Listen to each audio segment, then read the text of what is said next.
How can someone start thinking about how they should approach learning? Terrific question. And fortunately, nowadays, we can look to studies done in humans that define some very key principles. The first principle is that the whole process of neuroplasticity and learning is really a two-stage process. First, there must be focus and alertness. That focus and alertness is associated with the release of neurochemicals, so-called neuromodulators, things like acetylcholine in particular, which sort of acts as a highlighter pen, if you will, for certain connections in the brain to later be reinforced, and the neurochemical adrenaline, which is also called epinephrine. And then the second stage is that it is only during periods of deep rest, in particular sleep, and something that I call non-sleep deep rest, which I've given an acronym because scientists like acronym NSDR, non-sleep deep rest, things like yoga nidra, things like shallow naps, things like forms of meditation that don't involve a lot of focused concentration. It is only periods of intense focus and alertness followed by periods of deep rest that allow the nervous system to change. And there is an abundance of evidence for that. So that's the first thing to understand. The brain actually rewires during deep sleep and rest, because during deep sleep and rest, naps, yoga nidra, deep sleep, there's a replay of the very same cells in the brain that were active during learning,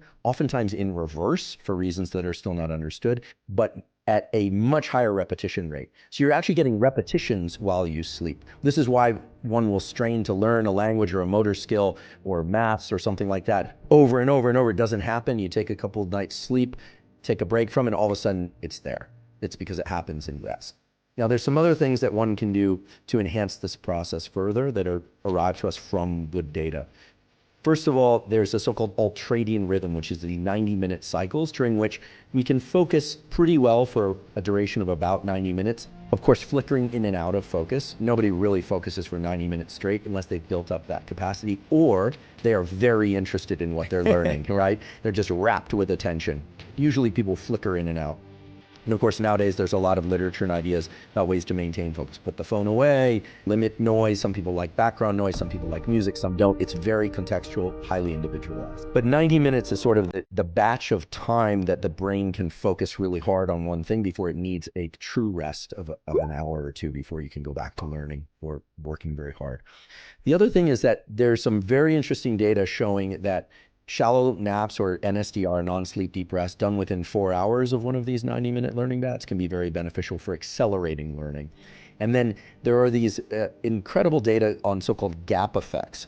So there have been studies now of skills that are physical skills, mental skills, where people will, for instance, try to learn scales on the piano, or a math problem, or a spatial problem, or a physical skill.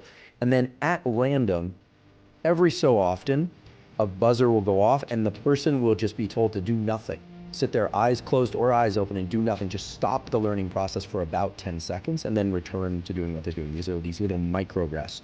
It turns out that during those micro rests, the hippocampus, the brain area, as you know, that's associated with learning and memory, and the neocortex, also associated with learning and memory, undergoes replay of the thing that the individual is trying to learn at 20 times the speed, also in reverse, just as in sleep. And that can lead, and has been shown to lead, to accelerations in learning. So whether or not you're a child or an adult, every so often when trying to learn something, just pause for 10 seconds or so. Do your best to just clear your mind. Of course, it's very hard to clear the mind, and then go back to the learning task, as it were.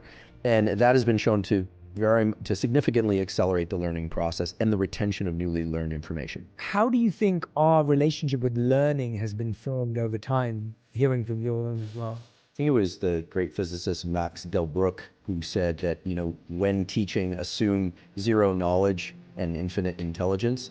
I try and keep that in mind. I think that we are all innate learners by virtue of the fact that this nervous system, as it's called, is really a map of our experience. The nervous system is there essentially to educate itself so that it can operate better in a given environment. And once one understands that, you start to realize that the forms of learning are many. Anytime you're teaching or learning, you're trying to find a universal algorithm of how the brain works. And what I mean by that is that, all these nerve cells, they only can communicate through chemicals and electricity. It's really just meat in there, believe it or not.